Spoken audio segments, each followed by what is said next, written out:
affectionate remembrance of English cricket, which died at the Oval on the 29th of August, 1882, deeply lamented by a large circle of sorrowing friends and acquaintances. Rest in peace. The body will be cremated and the ashes taken to Australia.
Hello, welcome to Nine's Wide World of Sports and the highlights of the opening day of this test match at the Gabba, the second in the Ashes series of 1982-83. Problems for the Australians. They have two of their main bowlers out, Alderman injured in that Perth match, and Dennis Lillee forced to withdraw from this second test match in a medical examination during the week.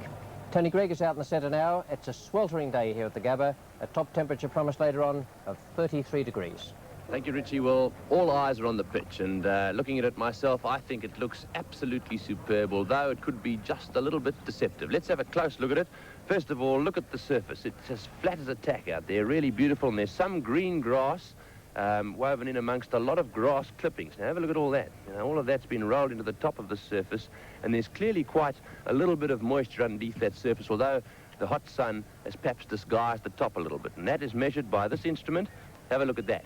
Registering 80, and that is more moisture in the surface than there was over in Perth. Remember, it was 79 over in Perth at the start of the test match over there, and the captain who won the toss put the other side in largely because he thought that the surface was damp enough to cause the batting side a few problems. Well, that's the situation in terms of the pitch. Let's have a look at the weather wall.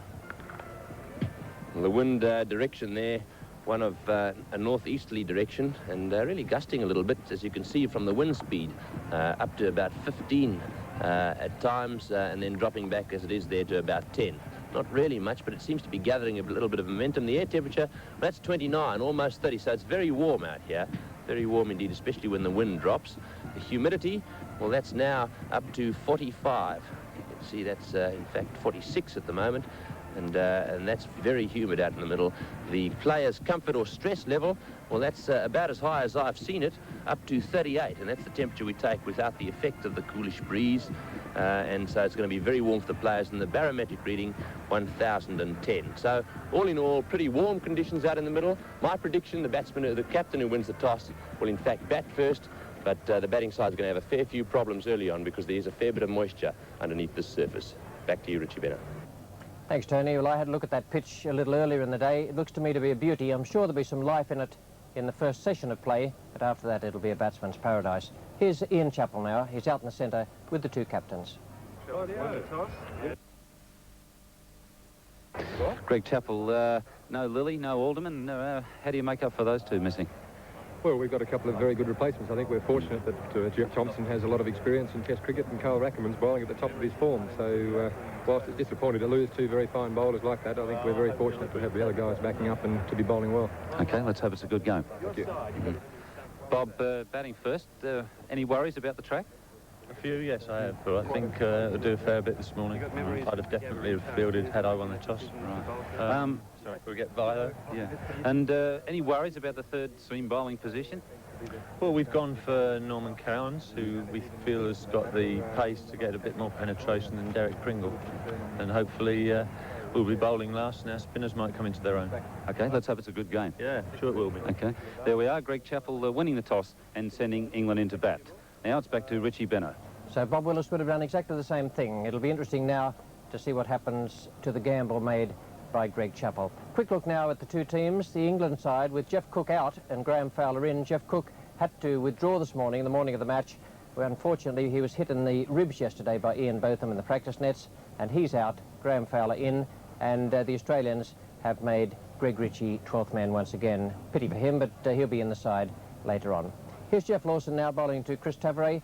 No runs on the board, and your commentators are Ian Chappell and Keith Stackpole. Wouldn't be surprised if there's a big sale of Chris Tavares dolls around Australia with people sticking pins in them and that, and hoping that might get him out. But did a pretty good job over there for England. Occupied the crease a long time. Blunted the Australian bowlers.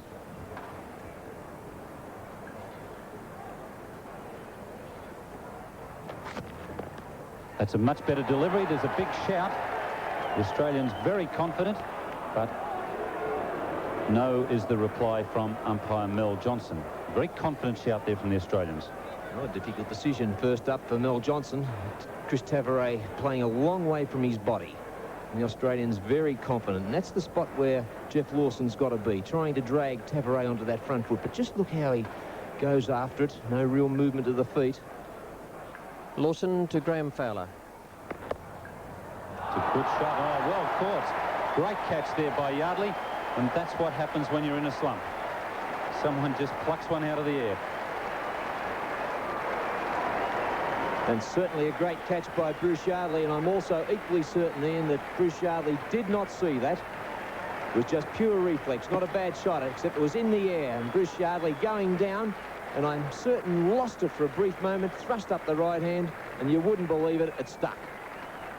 Hit pretty crisply, was short, and there it goes, straight into that right duke of Bruce Yardley. Certainly a man you find difficult to keep out of the game. And the end of Fowler, he's out for 7, and first blood to Lawson. England 1 for 8.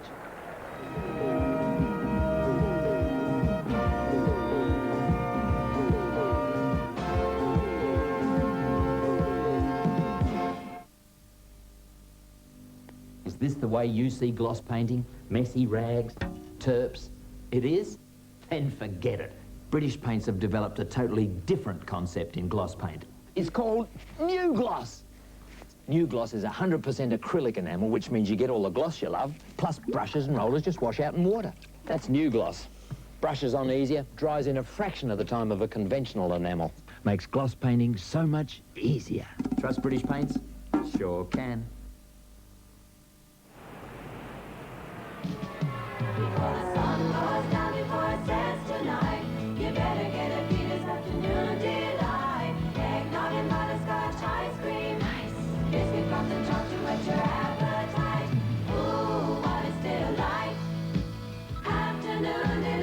Before the sun goes down, taste this new delight from Peter's.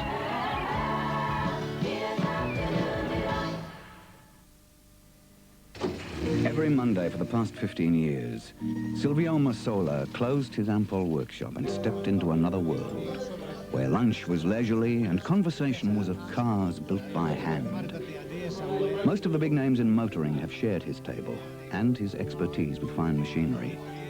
Sadly, a new highway has closed his service station, but Silvio Massola, car enthusiast, raconteur, Ampol dealer, continues on.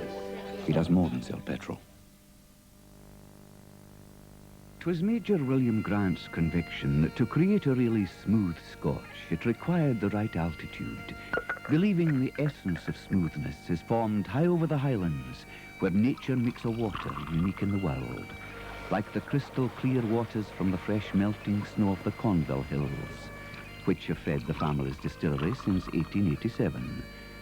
From high in the Highland Springs, the smooth Grants, since 1887. Saturday at 6:30, climb the queen of them all, the Matterhorn, the North Face, a breathtaking special. At 7:30, a tough assignment for Buck. The prospect of meeting the perfect woman is fascinating. Buck Rogers in the 25th century. At 8:30, I don't want this picture to end up a memorial to Colt Seavers. Lee Majors takes on just about anything. That's why he's the fall guy. Followed at 9:30 Nobody by pushes me into taking a case. the grime behind the glamour in Vegas. Exciting viewing Saturday on 9. England are struggling at 1 for 10, and David Gower now faces Jeff Lawson. And it's, oh, he's dropped him. Straight in there to Jeff Thompson at leg slip and straight down. Oh, that's the spot they've been aiming for, leg stump. Seemed to stick in Jeff Thompson's hand, clipped beautifully straight into the mid-drift. Thompson seemed to have it, was about to throw it up, and out it popped. Jeff Lawson has really got on target. Bowled particularly well. He's got 1 wicket. Bit unfortunate that he hasn't already picked up 2.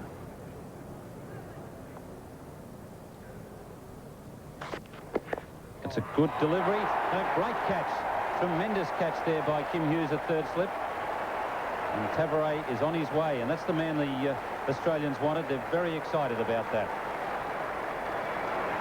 That one didn't go down, went into the safe hands of Kim Hughes, but well bowled by Jeff Lawson. Kept the ball up, kept it further up, and that ball just carrying through to Kim Hughes, certainly 8 inches high by the time it reached him, but was on the way down. And that's another great breakthrough. This for Australia, and a very good over by Jeff Lawson, and England now 2 for 13.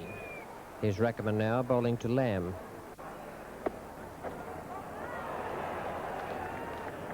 Very nearly had his first test match victim. 2 for 14. Rackerman to Gower. Safely away in the gap between third slip and the first of the gullies. At catchable height, but just too far away from that man at third slip, Kim Hughes. He's already taken a great catch, and it's now 2 for 22. Jeff Thompson. Oh, well bowled.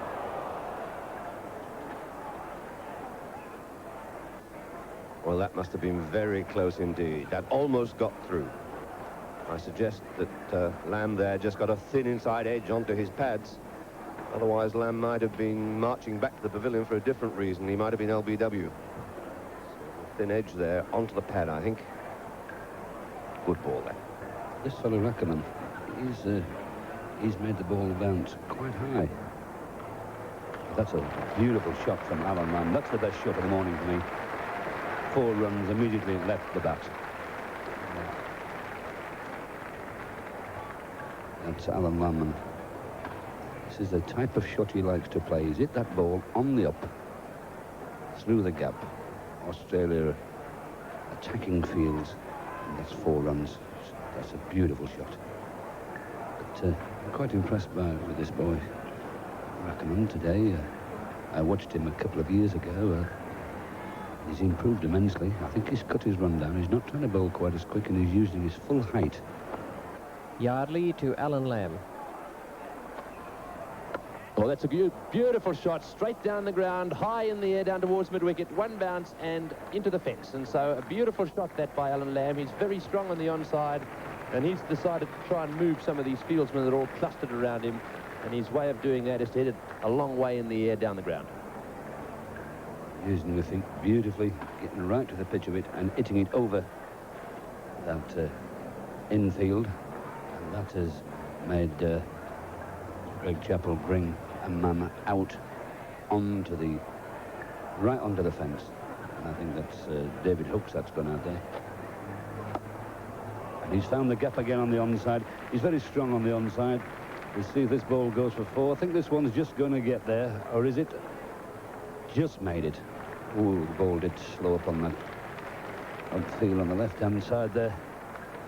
And he struck that ball pretty well, and that's his second 4 on consecutive deliveries, finding the gap there. The ball just making it to the boundary. That's another 4 for Alan Lamb. Lawson to Gower. Oh, beautiful shot. On the up and off the back foot, smashed away through extra cover for 4. So Gower beginning to loosen up just a little out there now.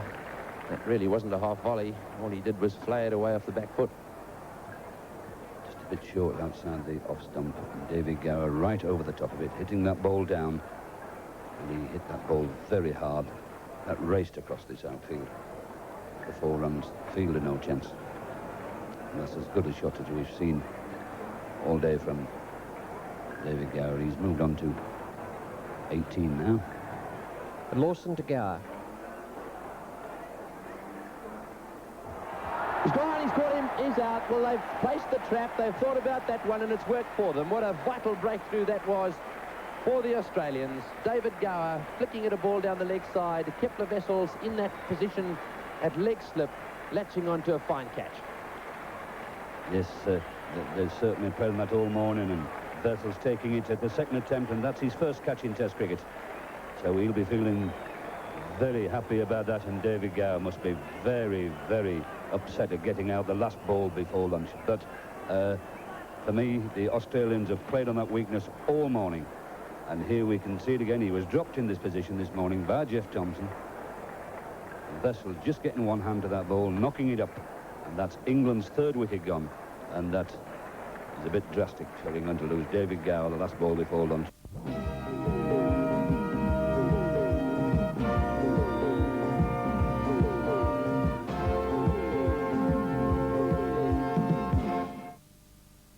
It began with an idea, but ideas need technology to make them work. Sharp have brilliant ideas plus the technology to create advanced business computers that are a positive aid to your efficiency, to create copiers with two-stage reduction that actually speak. Check the paper size. Australian business has really taken to Sharp. The reason? Ideas and technology that work. Sharp, we put you a step ahead.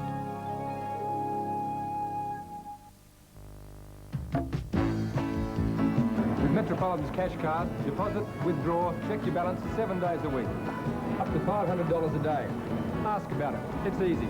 Cash card service, quicker over-the-counter too, at any Metropolitan branch. One high rate of interest on as little as $1. Right, Michelle? Just ask us. Ask us about Metropolitan's passbook account for steady savings. Hey, look at how well Cash card for fast, easy access. Please ask us.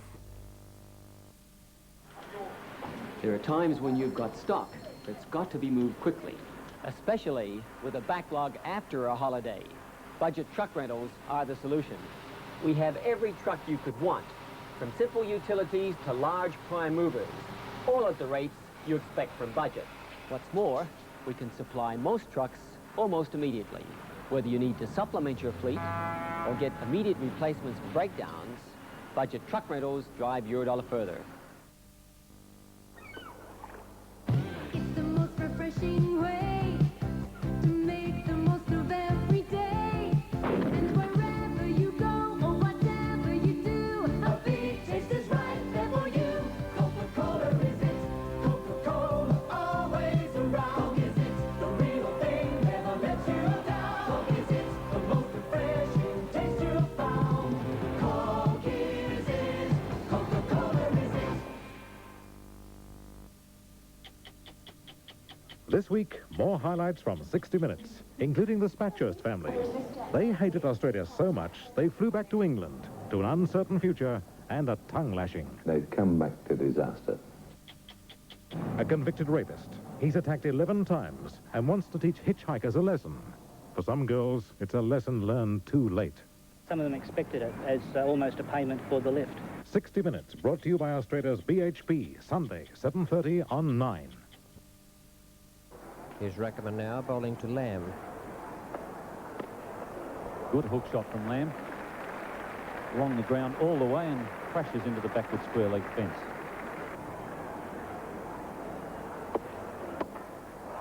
Lamb over the top, 2 bounces into the third man fence. Here's Ian Botham facing Jeff Lawson from the pavilion end.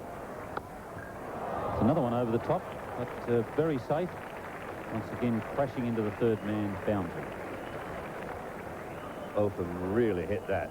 It was a top edge again, but such is the power of this man. It flew straight over the top of the gullies and very quickly down to the fence. Now, I think that's why those 2 gullies have been placed there. I shouldn't be at all surprised if Lawson bowls this type of line consistently. He's hoping for a gully catch, and he's going to be bowling short outside the off stump.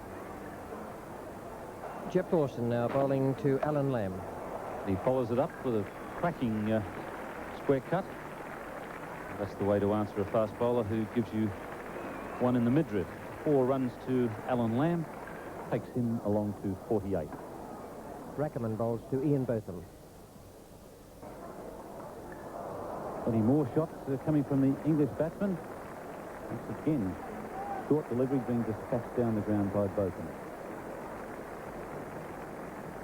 He can certainly hit the ball, Botham, and I'm afraid that if the guys don't...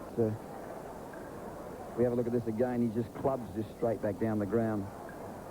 It's a very, very heavy bat that he uses, and the other day, when we were playing at Sheffield Shield, or the match MCC versus WA, Greg Shippard picked up his bat, and he nearly dropped it. He reckons he could do his weight exercises with Botham's bat, so it's about well over 3 pounds.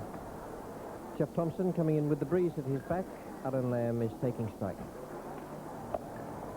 That one's up in the air, but it's going to fall safely between a couple of vessels and Jeff Lawson. There's that same shot again where he was caught in between. I know I made the statement beforehand, maybe it's not the one to bowl. If you watch it here, he's got almost in that same position again and committed himself and eventually didn't get over the ball and flicked it straight up in the air. But it was safe. It landed between the two fieldsmen. Botham facing Jeff Thompson.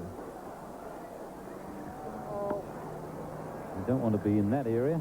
Botham is terribly strong in that area. Another no ball from Thompson. And you can't afford to give him any room outside off stump.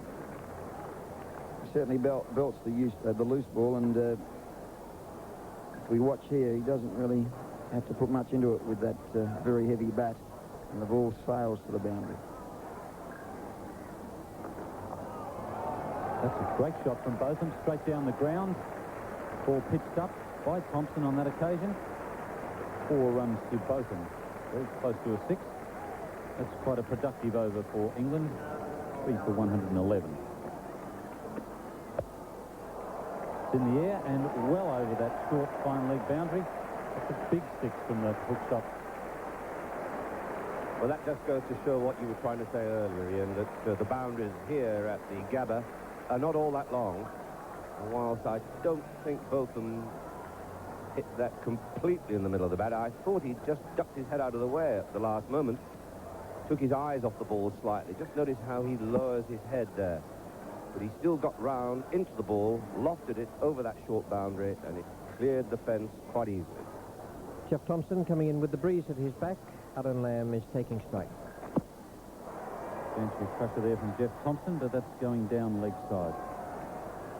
It has to, really, because Thompson bowls from a point very wide on the return crease, angles the ball across the right-handed bat, as you can see, and if the ball pitches in line with the stumps, as that did, about middle and leg, it must, because of the angle, be travelling down the leg side. Although Thompson has the rather disconcerting habit of straightening those up from time to time, bowling a leg cutter, but that one didn't. It was going down the leg side.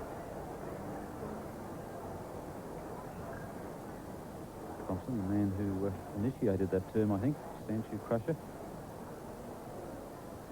Batsman right on the point of the toe with his Yorker. He's driven over the top of Thompson's head, so it's all action with Lamb and Botham at the crease. This is really an extraordinary phase of the match. 1 minute it seems the batsmen are living dangerously, and the next minute this sort of thing goes on. With Lamb defying Thompson and driving him back over his head. Now that's something that a fast bowler absolutely hates. England 3 for 141. They really do need a big Ian Botham score to get them right out of trouble. Here's Bruce Yardley.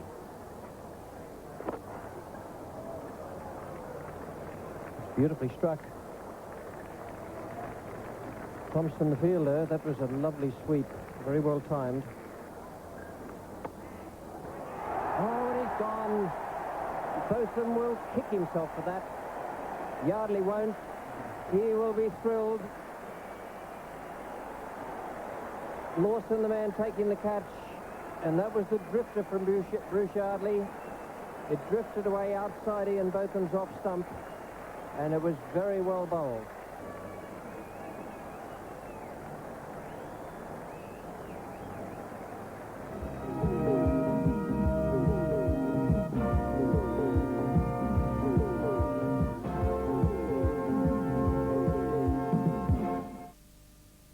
The Sid Chrome Super Test Set. $130 worth of sockets and accessories for $99. But you'll only score if you're quick.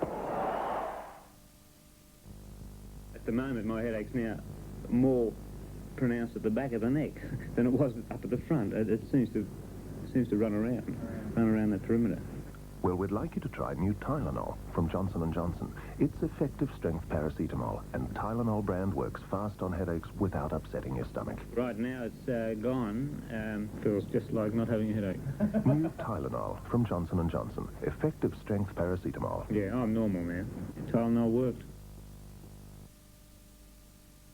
Love to go out dancing with you. Love to go out walking with you. Love, love, all the things that you do. Love to share well-being and french fries. Juicy chicken, hot apple pies, and we love a burger, love a McDonald's. Love a burger, love a McDonald's. We got it all for you. All the things that you do, we got it all for you. Walker comes in from the cathedral. A great bowler, a great batsman, and a great butterfingers. G'day. I've never taken a hat trick, but I'll show you a card trick with butter. Read the pack and find out how to get 54 cricket cards in full colour, complete with info on all the Aussies, the Poms and the Kiwis. So follow the action all season with Butter's Super Cricket Card offer, mate. It's the catch of the year.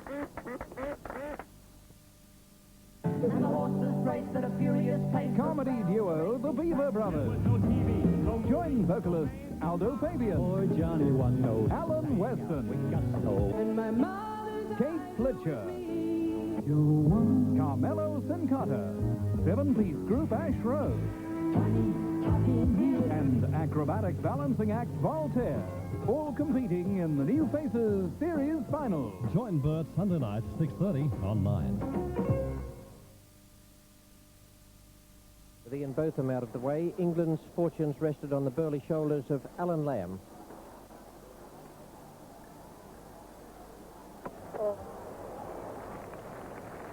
That's a good improvised stroke by Alan Lamb.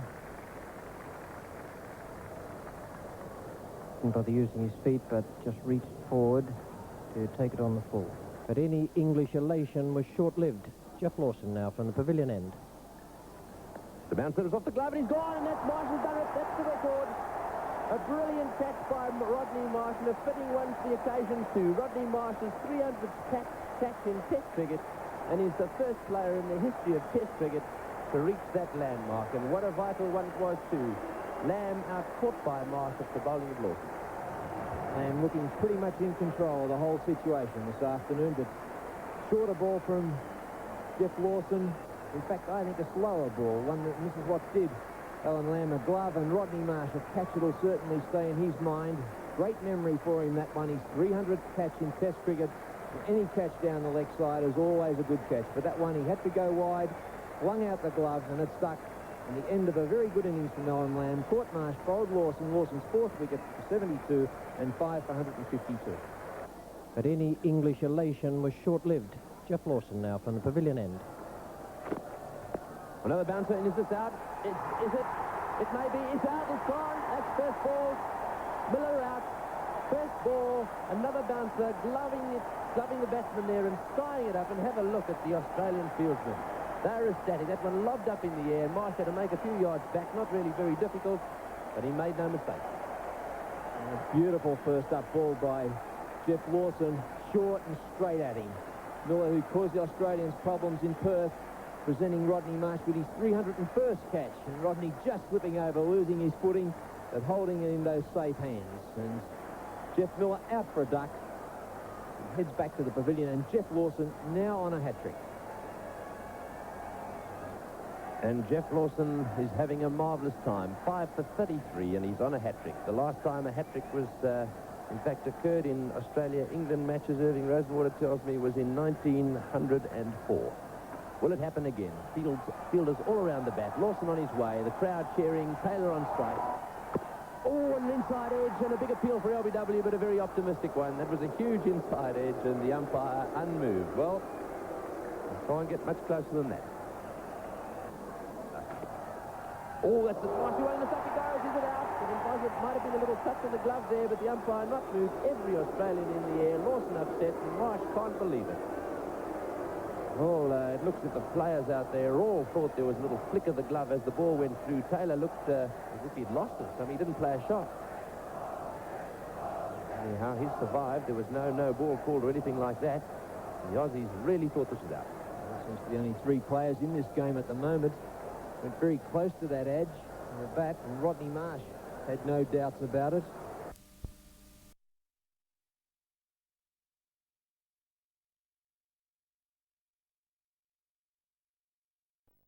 Oh, well caught. Great catch there by Yardley, and that's what happens when you're in a slump. Cavaret on 1 faces Lawson. It's a good delivery and a great catch. Gower made 18. This morning with a bit of fire and more accuracy. He's gone, he's caught him, he's out. Well, they've placed the trap, they've thought about that one, and it's worked for them. What a vital breakthrough that was. After lunch, Botham and Lamb attacked. Once again, the Alan Lamb hook shot. This time it's in the air, but very safe. They were particularly severe on Thompson. That's a great shot from Botham, straight down the ground. But then Yardley struck, Botham out for 40. Botham will kick himself for that. Lamb made 72 and became Marsh's 300th Test catch. That's the record.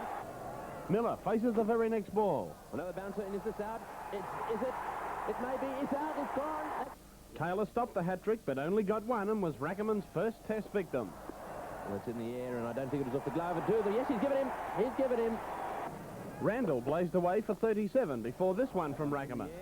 And Jeff Lawson getting under it, right on the boundary. A well-judged catch there by Jeff Lawson. And the crash continued. Yardley to Willis on 1. That's in the air. Jeff Thompson getting under it. Willis And the so border. Oh, well bowled. It's in the air, and he's out. Greg Chappell received a succession of short pitch deliveries, so decided to go on the attack.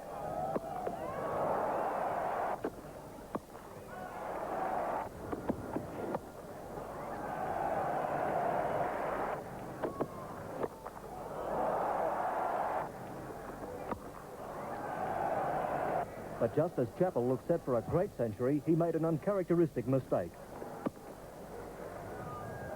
Oh, here's trouble. Greg Chappell's going to be run out by yards there. Jeff Miller doing a good piece of fielding. And Greg Chappell very annoyed with himself. Botham to Hughes. And that's an edge. Hughes is on his way. David Hooks took 15 runs off 1 over from Botham.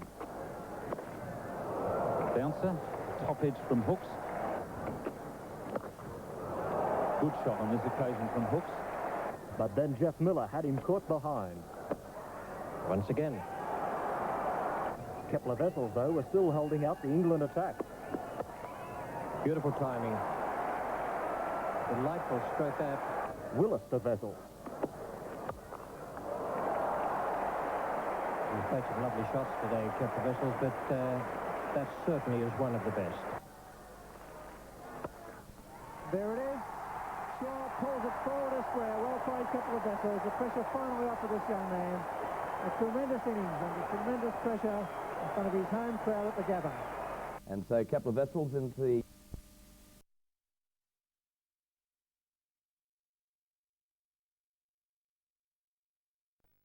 And Chappell had another chance at it there, but that would have been very lucky. Well, a let-off there for David Gower. A sharp chance. Hughes puts it down.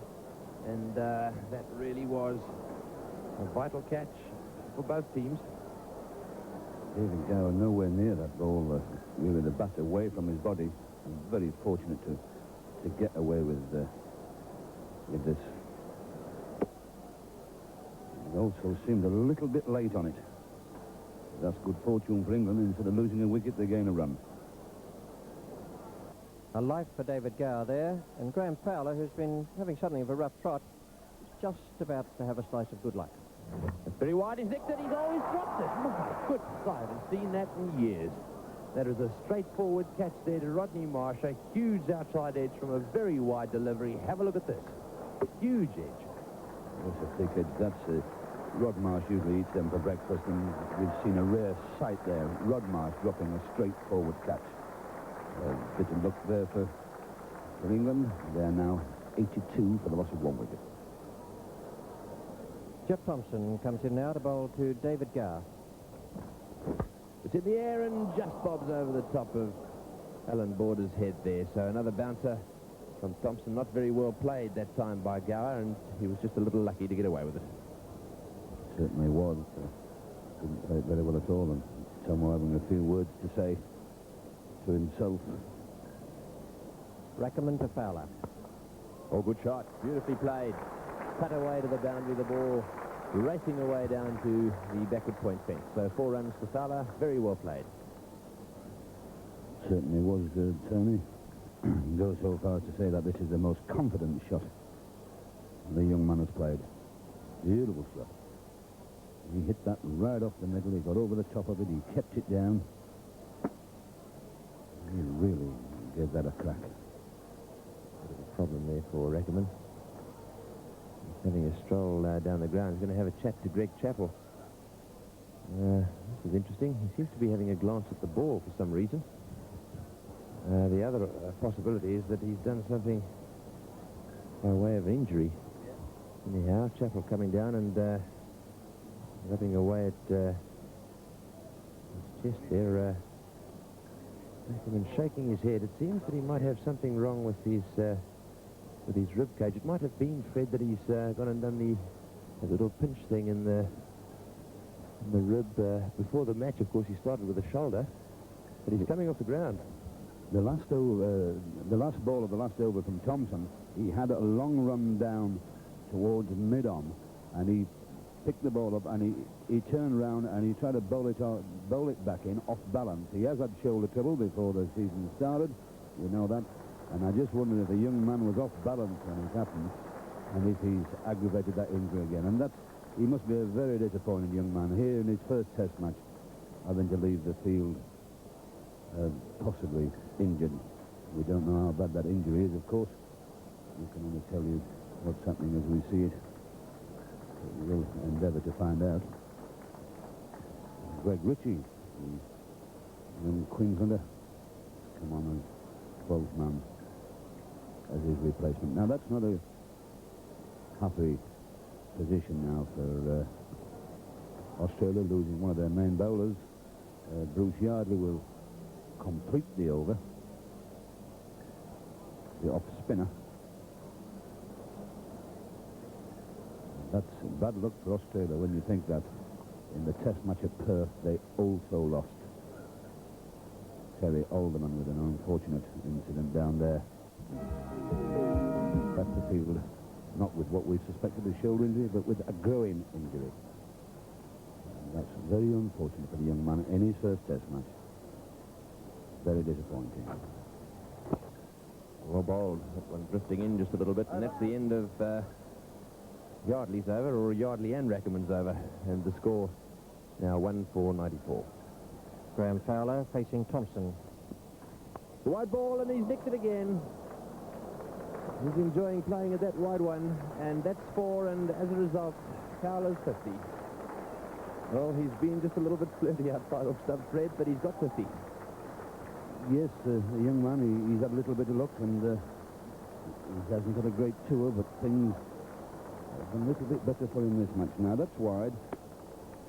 Of course, it turns out to be quite a safe shot with the pace of Thompson, and it's way over the splits. It's not even a chance. It's safe, and that should give him a lot of confidence and make him feel a lot better.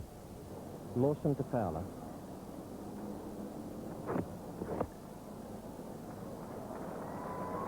Beating the gully fielder, Bruce Yardley.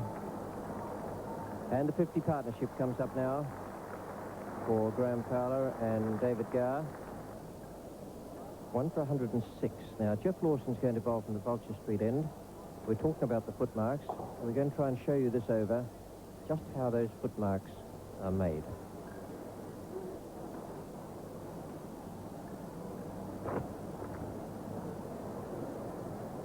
Now, that was Lawson from the back view. Let's see if we can pick up what he does with his feet. And in fact, Robin Baylash is just having a word with him to tell him to keep off the pitch. Here we see, that's the Whibbery stride. The then it's the follow-through. Not so much that first one, but then the second one. Down it comes. And you can see that rough. It's really scuffed up there now. And that's the second mark, that the second follow-through step. That's the one that's going to create a problem, not only for the English batsmen, but also for the Australian batsmen in their second innings. Jeff Lawson coming in now to David Gower. Good shot for 4. Beautiful stroke that. Gower's been flashing away outside the off stump on a number of occasions this morning, but that was a delightful stroke. It's well over the top of it. This man, when he goes, he really goes, and doesn't put much into the shot, but get, as you say, in this particular instance, back with the back foot, right over the ball, and lovely, elegant style. When he's going, he's an absolute delight to watch. Yardley to Gower. Good shot. Outfield's quick today. No chance of cutting that off.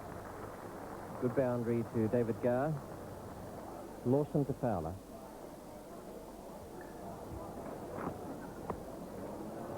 Once more, Fowler slashing the ball away over the gully field and into the third man boundary.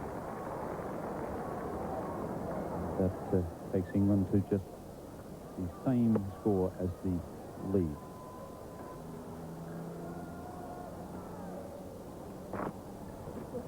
Good delivery there from Lawson. Quite a bit of cut from the wicket. A smile on Fowler's face. Oh dear, he must be saying all his Christmases are coming at once. He plays and misses yet again outside the off stump. Fowler thinks it's funny, but Lawson thinks it's less than funny. Once again, Fowler slashing through the gully, and another 4 runs takes him along to 64. Well, you know, Lawson can't believe this, because you have the situation arising where Fowler is playing and missing, and the next one he hits in the middle of the bat. It goes straight between the gap between third slip and gully, and another 4 runs come up. So Fowler on 65, Gower 25, and a very valuable partnership for England, taking the total from 54.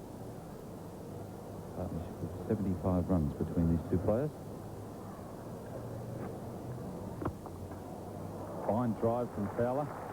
Certainly when he goes for his shots, hits the ball particularly well. The outfield is a lot faster today. Takes him to 69. Jeff Thompson comes in now to bowl to David Gower. David Gower slacking that one over the top of cover. There's plenty of boundaries here for the two left-handers. Strange player, David Gower. The ball short and wide, giving him lots of room, and he's quite fearless in going for that stroke. It was completely unorthodox. It was more like a square cut. And in fact, he hit it in front of square, and it went through the covers, as Ian Chappell said.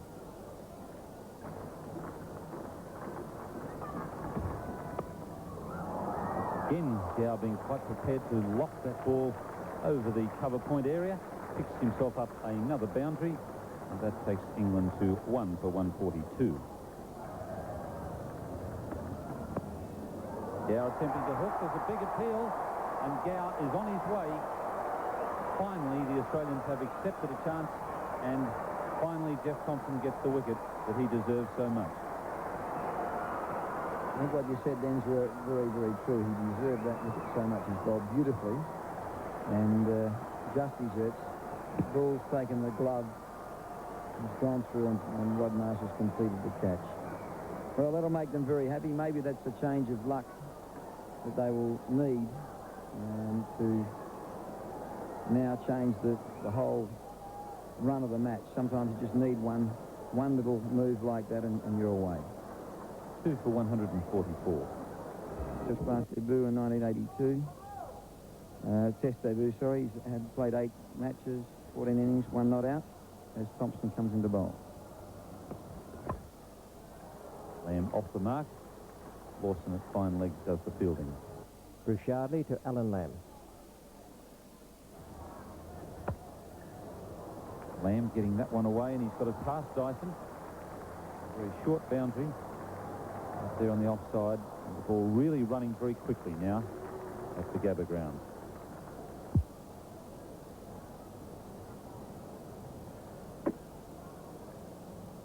Lamb's first movement was to come down the track there, but then sighting the ball pitching a bit shorter, came onto the back foot and cut it away through the offside. Yardley to Fowler. Looking better, and that one's in the air and turned quite dramatically. For a second I thought he might have edged it. Chappell took it very well, but still a lot of turn in the rough. It's well flighted, and Graham Fowler coming forward. I think probably, I thought it for a moment it may have hit the pad, but that did turn quite appreciably out of that rough. Good take by Greg Chappell at first slip. Certainly saved 4 buys. Lawson to Fowler. Oh, that's a beautiful delivery. That one's nipping away off the seam, pitched just outside off stump and zipping away towards the slips. Graham Fowler had a lot of problems outside that off stump. Sparred quite a few. That was a magnificent delivery. Pitched, cut away. Practically an unplayable ball. Jeff Thompson from the Vulture Street end. Alan Lamb is taking strike. Straight away a bouncer from Thompson.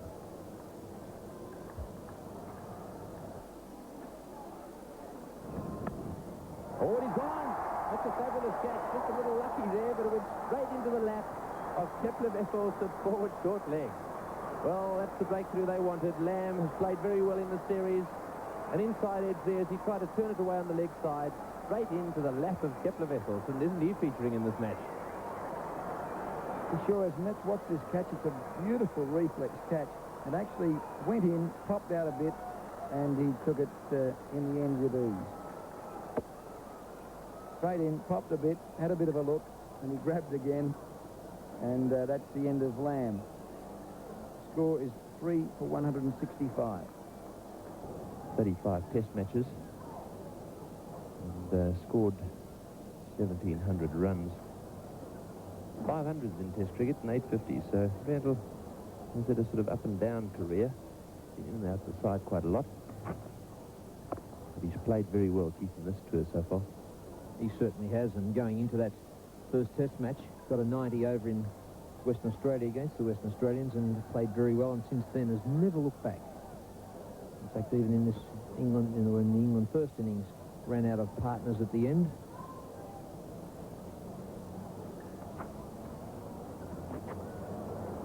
Face of the bat opened there.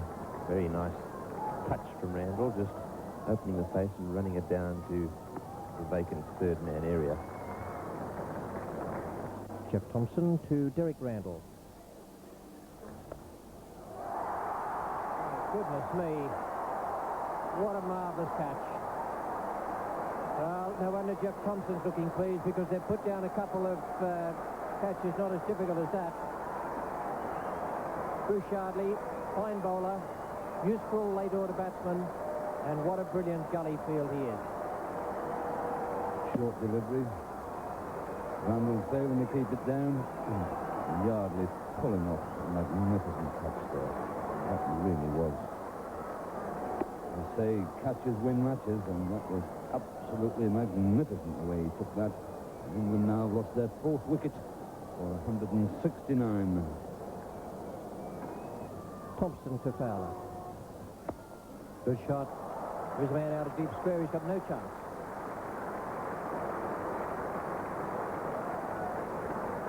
Lawson comes in to Fowler. And Marsh is in trouble there again.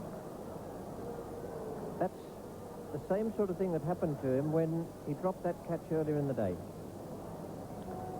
Just the ball popping out there. Poor old Rod. Having quite as good a day as we come to expect from him. Because usually he's so safe.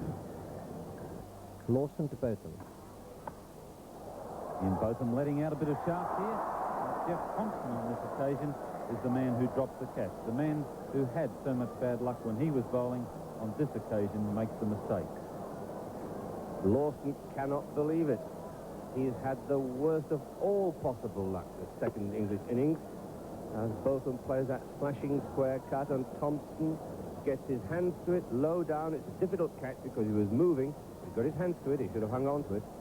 And that's the second catch in this game that Thompson has missed.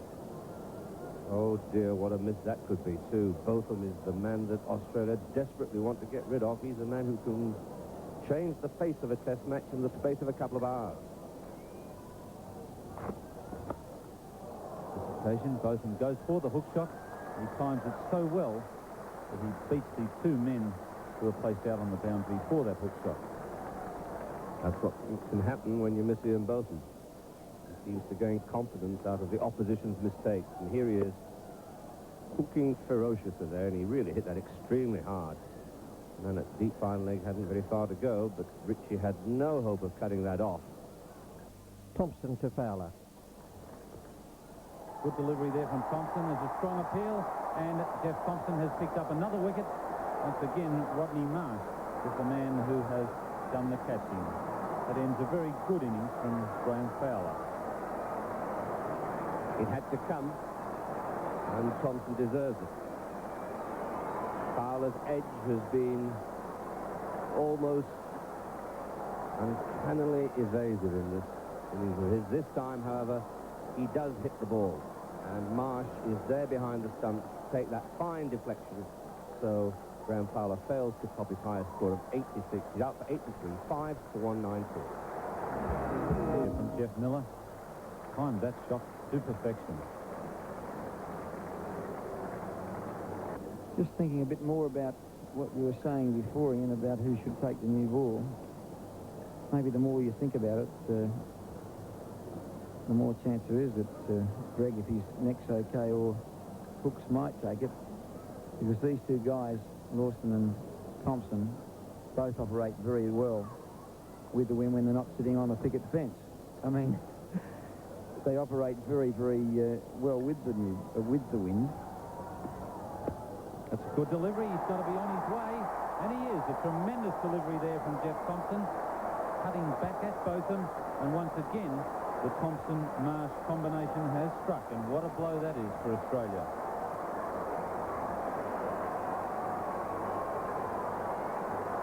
Well, Thompson certainly bowled beautifully in this spell. If you watch this ball, it's short of a length again. Botham's gone to cut. It's too close to his body, and all he's ended up doing is gloving it to Rod Marsh, who's pretty happy about that one again. Score 6 for 201. Thompson to Miller. Well, it's in the air, it's high up. Is Vessel's going to get it? He may do. He's looked down. He's dropped it. Well, that's the first time that Kepler Vessels in this match has put his foot wrong. Marsh wasn't far behind him. Wasn't a very good shot from Jeff Miller. But Kepler Vessels just took his eye off and then tried to pick it up again. Luckily for England, it's still 6 down for 226. Another catch down. That's in the air and it's out. Foot slip. Taylor's walking. The umpire doesn't have to make a decision. That's a good catch by David Hooks there. Lawson tempting Taylor outside the off stump. He nicked it, and a well-caught catch. Ball pitched well up. Just travelling through to David Hooks, who picked up that catch. The second wicket for Lawson. England now 7 for 226. Thompson to Miller. Miller's certainly not enjoying the torrid time that Thompson's giving him out there. And that certainly hurt Jeff Miller in the lower part, the tummy region there. Lawson to Eddie Hemmings. That's close, but it's off the pad. It's not close for a catch, but it must have been very close for LBW. Hemmings has the habit of going right across his stumps. It's 7 for 235. Chappell bowls now to Jeff Miller. A lovely shot.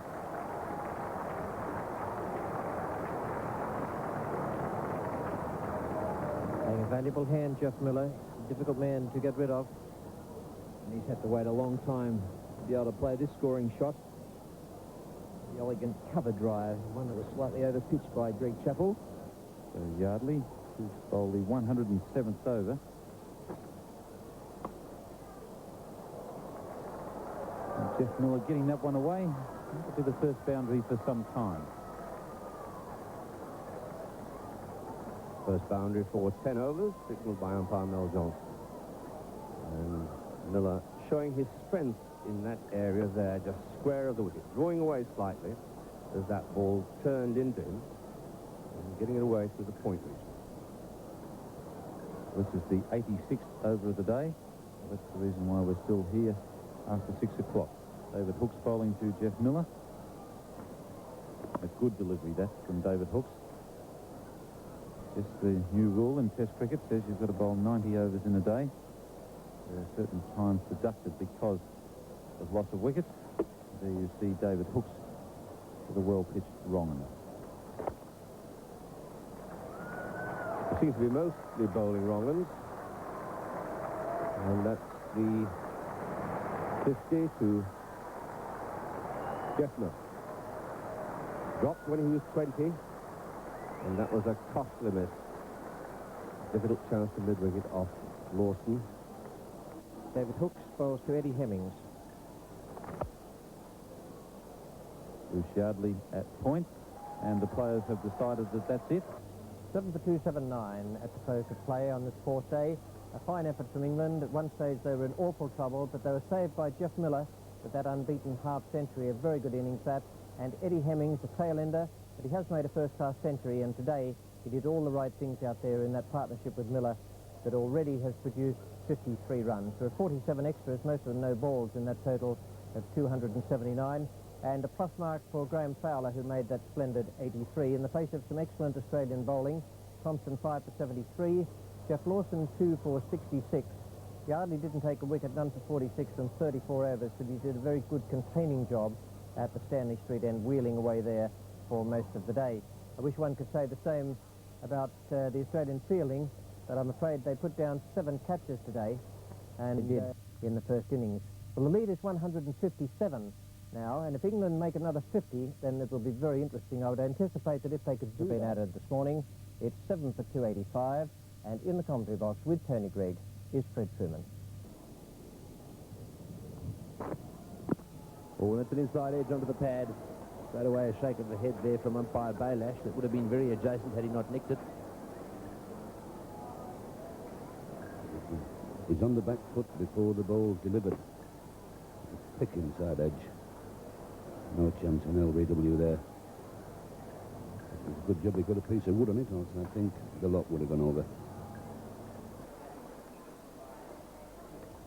Oh, that's hit the stumps. Off the pad onto the stumps, and so Eddie Hemmings is out, and that's a big breakthrough for Australia. Lawson keeping the ball well pitched up. Hemmings trying to flick it on the leg side, and the ball bounding off his pad onto the leg stump, it seemed.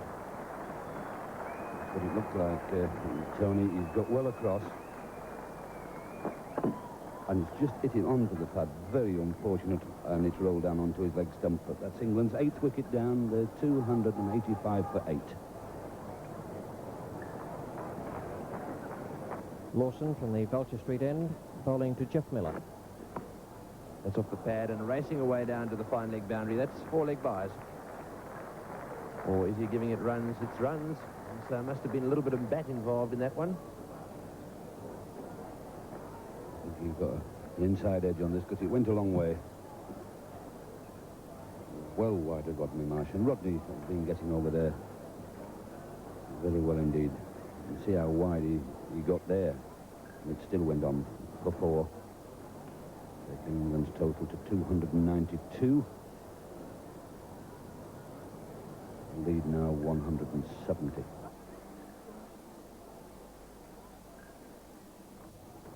Oh, that must be out. Oh, it must have been close. Perhaps it was another fine edge, because that really was pretty adjacent and the batsman wasn't forward. Good delivery from Lawson here. Thick inside edge from Jeff Miller, actually. That's the only thing that saved him. Oh, well bowled, and there's a big appeal there. Caught behind, it's given him out. Miller stood his ground. Marsh taking a catch there above his head. That was a fine delivery from Jeff Lawson. It'll be very interesting to have a look at the replay. But a beautiful line, and the nick from Miller, who's out now, caught behind. Here we see it again now. This ball bounced. Really bounced. Jeff Miller tried to draw away from that bouncing delivery. And that's England's 9th wicket down for 295. Marsh, who's behind the stumps there, waiting for an edge, has taken 5 catches in this innings.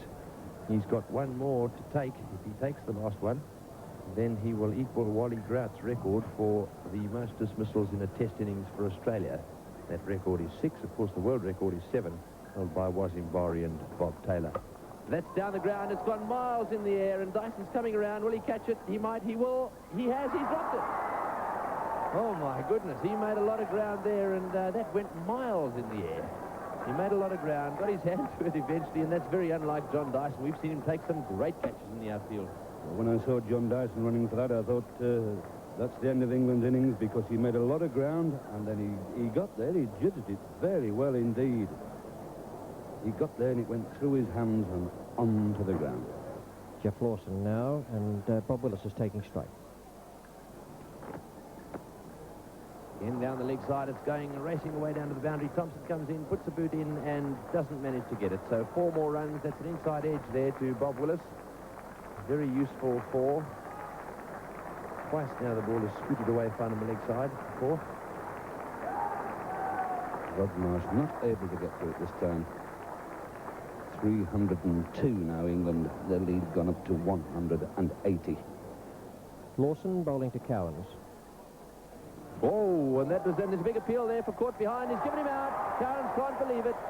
He doesn't think he hit that one. A huge appeal from behind the wicket, and Rod Marsh has equalled the Australian record for dismissals in an innings. That record held by Wally Grout, and Rod Marsh equals it. And so Cowans on his way back to the pavilion with Willis, and this is how it happened. An attempt to bounce there.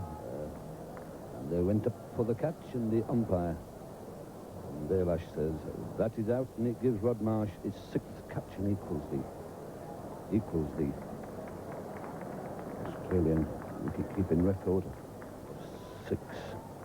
Here we see the bouncer again. That didn't look as if it got anywhere near his bat. His bat was way away from that ball. Marsh has obviously thrown up in the air. He's been given out, so that's the end of that. But doesn't surprise me at all that Cowans looked a bit surprised. It didn't look as if he got anywhere near it. England all out for 309. Performance this morning, a quick end to the England innings, which finished up at 309. Jeff Miller, 60. Eddie Hemmings, 18, no addition to his score from overnight. And Bob Willis not out 10, fighting hard there, but not able to have anyone stay with him. Rodney Marsh has finished up with 9 catches in the match, in this Gabba Test match, and a fine performance from him. He's equalled Gil Langley's record, which has stood since 1956. The bowling figures for Australia, 2 men with 5 wickets. Jeff Thompson, 5 for 73, bowled superbly yesterday, and Lawson today improved his figures from 2 to 5 and had 87 runs taken from him. We pick up play now in the Australian innings. Just 1 run on the board. Kepler Wessels is the batsman. Bob Willis is coming in to bowl to him. And with me in the commentary box is Keith Stackpole. Bob Willis in the Australian first innings had that tendency to overstride with the new ball. When he came back later on in the Australian innings, hardly encroached over that line at all.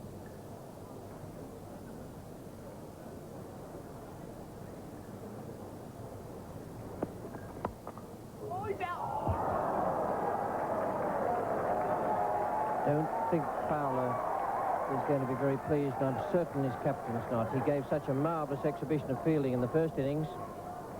Kepler Wessels 162 in the first innings, and another ounce of luck for him. Bowling straight out to Graham Fowler in the covers, a routine catch. Australia could have quite easily have been 1 for none, and certainly this test match certainly be remembered for the amount of catches that have gone begging. Botham to Kepler Vessels.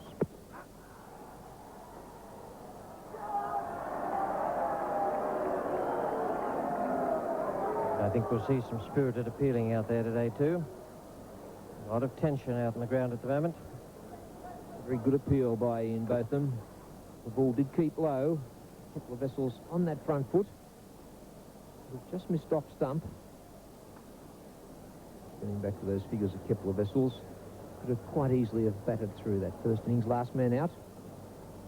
So just a solitary innings in Test cricket for him. And this is a Test match, certainly, that he'll remember. A couple of great catches, one to dismiss David Gower in the first innings, Gower and Lamb in the second.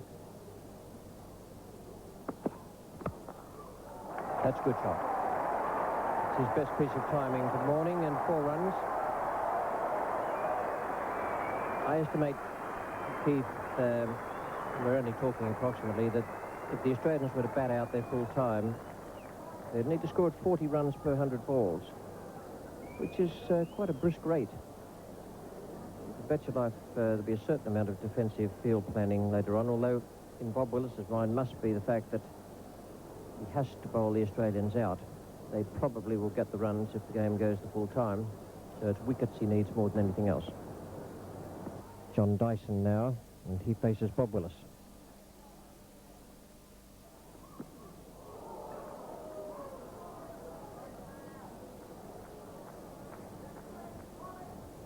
Awkwardly played by John Dyson. We see him go down in genuflect type fashion. Down goes that back leg and succeeded in dropping the bat.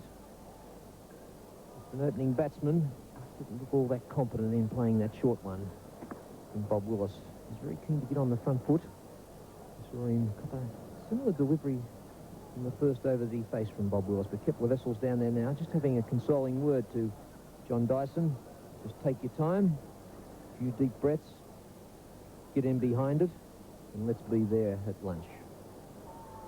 The Australians just asking the Australian masseur perhaps to come out with a spray there. Nasty whack, that one right on the point of the shoulder to John Dyson. Let's have another look at that nasty whack that John Dyson collected right on the point of the shoulder there. Took his eye off it a little. Bob Willis always has that tendency to come in off the wicket. Very awkwardly played by John Dyson.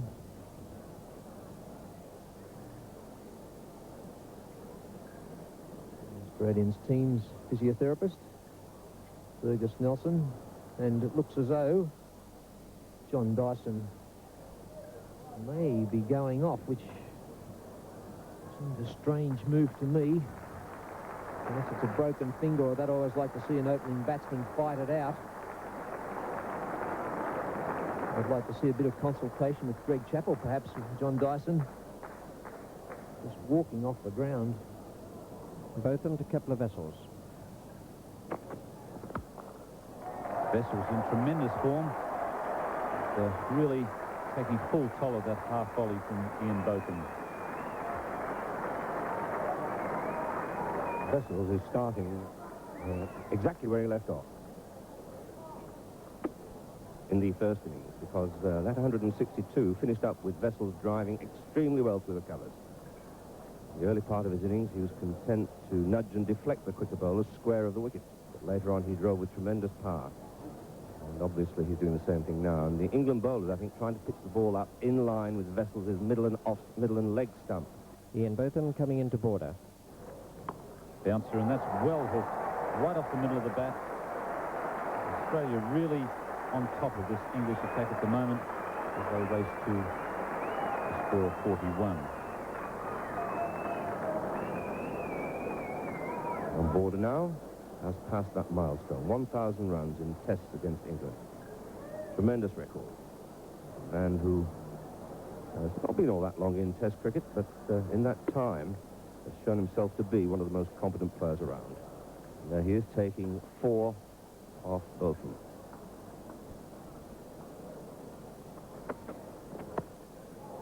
He goes over the top. Slightly more risky shot, but it brings the same result on the scorecard. That stroke went straight over the top of this cover at second slip. He was hit with a fairly substantial edge, and Tavares there leaping up, unable to get a finger to it.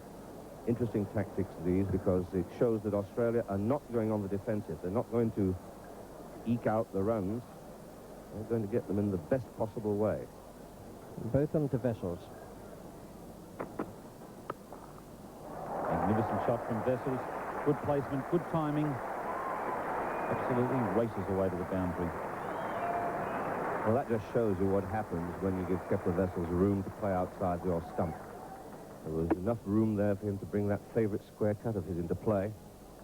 It's just an indication, really, that to him you cannot bowl so wide. You must really keep it close to him. Lawson and Vessels is now 60, so an excellent start by the Australians. 128 needed for victory, only 14 overs been bowled. And it's Hemmings. Oh, what a great catch. Brilliantly caught there. Ian Botham diving away to his left. That was a sensational catch. Border attempting a drive to a ball pitched in the rough just outside off stump. A very sharp chance and a magnificent catch. Well, a dream beginning for England after lunch. They battled before lunch. No avail. Alan Border not wasting any time about having a look. He was after that ball from Hemmings. Pitched in the rough. Spun away, and a great catch by Ian Botham. Always a difficult catch to take off the spinner, particularly the one where the edge is laid very heavily on it. But look at that for reflex, and a great catch by Ian Botham. He won our catch of the year 2 years ago, and that then certainly catch that could get into classic catches. And Australia now 1 for 60. I don't think any of us like to see a cricketer struggling for form, and Norman Cowan certainly in Australia's first innings really battled. Came out here with the reputation of having a bit of pace and England attack. He's going to play a big part in that as the series went, but in Perth he struggled, and they re-included him into this match for this test match, and didn't have a very big opportunity in that Australian first innings. But this over, it's quite promising. It's in the air, and oh my goodness, the catching in this match has been hopeless. Look at Cowans. I mean, would you blame him? He hasn't got a test wicket yet. And that one went straight between Miller and Tavares. I think Tavares, in fact, should have caught it. Yes, a routine, Tony, if there can be considered one, and he let it go through. It's about shoulder high, and certainly young Norman Cowans. Just have a look on this follow-through. See if we can get him in the picture. That one sneaking through, and look at poor old Norman Cowans. He couldn't believe it. Hemmings to Chappell. An attacking fielding position now, and this could be close. A run out. Is he out? Is he out? Twice run out. No, he's not. Hands up all over the place there. That must have been pretty close. Remember, Greg Chappell was out, run out with Vessels. In the first innings, my goodness, I reckon he's miles out. Well, he's pretty lucky. Norman Cowans, a short time ago, almost had Greg Chappell hooking. Here he is again from the Vulture Street end. Bouncer, and it's in the air again, this time straight down Lab's throat. He's gone. Chappell out hooking. Cowans has got his first wicket, and the Englishmen rushing around him. He's a happy man, I tell you. And especially in view of the fact that he's got Greg Chappell out, because he's suffered at the hands of Greg Chappell just a little bit this season. It's a fair scalp. Fair scalp for his first test wicket. In years to come, of course, he'll be able to say that my first ever test wicket was the great Greg Chappell. A straightforward catch. Lamb redeems for perhaps not going for the last one. Same sort of shot, straight down his throat, and he swallowed it. And of course, that leaves Australia at 2 for 77. Cowans coming in now to Vessels. Oh, and it's through him again, and Vessels once again beaten by that straight delivery. Well, if this isn't a message for England, then I don't know what is. The only time he's looked in trouble. How did that miss the stumps? Must have just flipped over the top of that bail. Not only missing the edge, but also over the top of those stumps. A beautiful ball from Norman Cowans. Eddie Hemmings has been trying to bowl left-hander Kepler Vessels behind his pads from the Stanley Street end. Here he is again now, coming into bowl to the Australian opener. And he's got him. He's tried for that. He's come around the wicket for the left-hander Kepler Vessels. It's been a well-planned move. and he's bowled him behind his pads. Very, very good thinking that from Eddie Hemmings. They set it up, and Kepler Wessels fell for it. And for the sweep. Swing round behind his leg and hitting the off-stumping finish. Turned a long way. So that's the third wicket down for Australia, 83. Willis to David Hooks.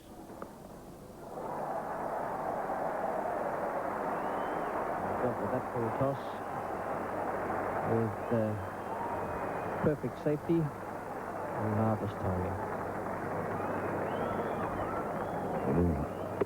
He won't be bowling many of those with those few runs to play with. Nice, juicy full toss, and David Hooks says, "That's kind, thank you so much." Bang, 4 runs. The moment it left the bat. Botham to Hughes. Right arm over the wicket. It's in the air. What a goal. He's dropped it. Yes, he's dropped it. He had it in his hand. He rolled over on his back. The ball seemed to sit on his chest for a second or two and then roll off onto the ground. A good effort by Tavares, but a drop catch. That's a good effort. I thought he had it in one hand and he tried to put his other hand onto it, and then he seemed, when he did that, to knock it out, and it rolled off his chest. That would have been a great breakthrough for England. I thought he had it in one hand, but Australian innings was away, and David Hooks and Kim Hughes have just taken it along rather nicely since then, and now they've got an 80-run partnership together.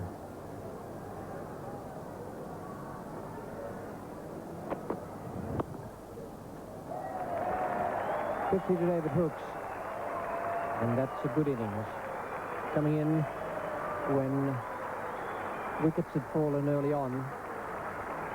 3 for 83. He's listed at number 6. Came in at 3 for 83. Dyson having retired hurt, and now he's made a very good half-century. That's fine enough to beat Hemmings, who's done a long stint with the ball and really has no chance of cutting that off. 3 for 171, 4 leg byes there. Go on to the total. David Hooks has made over 750 runs in first-class cricket this year, and we're only up to December the 1st.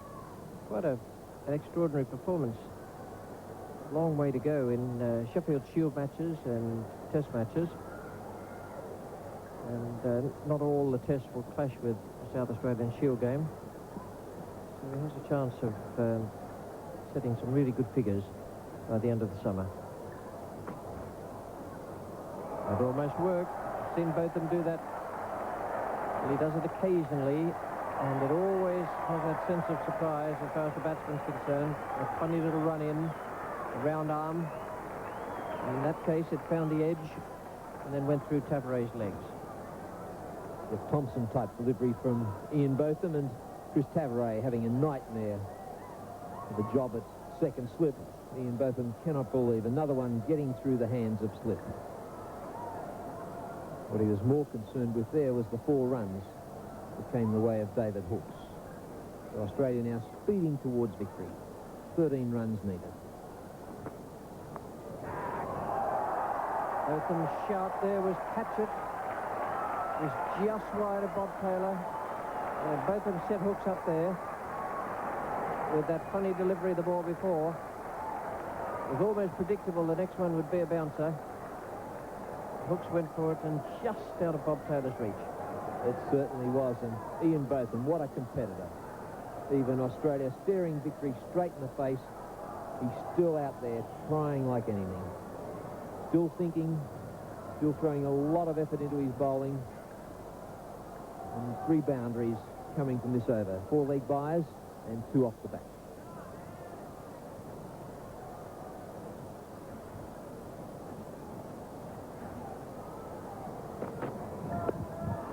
Hemmings.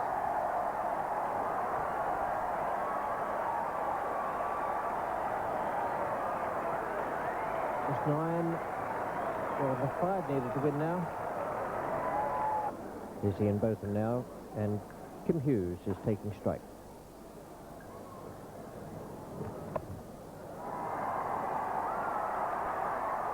That'll be 4 runs. That's the winning hit. Signalled for by umpire Balash. 190 for 3 wickets, Australia. A great test match then, and a great win to Australia by 7 wickets. They almost threw it away when they dropped 7 catches in England's second innings. They recovered, and then that partnership between David Hooks and Kim Hughes of 107 saw them through to the end, 3 for 190 at the close of play. The only England bowler who got any joy out of the pitch was Eddie Hemmings. He didn't have a boundary taken from him in all the time he bowled through in those 29 overs. A fine performance from him, but not one actually backed up again in the field by England, although their catching, if anything, was a little better than the Australians all the way through. A match of records and statistics because Jeff Lawson became the first bowler to take 11 wickets at the Gabba in an Anglo-Australian test. You had Kepler Wessel scoring 208 runs in the match, the most by an Australian debutant, and then you had the most extras in an innings in Australia in a test match, and the most no balls, and that's not much of a statistic because there were 84 bowled there. But Rodney Marsh came good to save the day with the equalling of 2 records, Wally Grout's and Gil Langley's, and then he established one of his own with 9 catches in the test. The third test then comes up at Adelaide on December 10.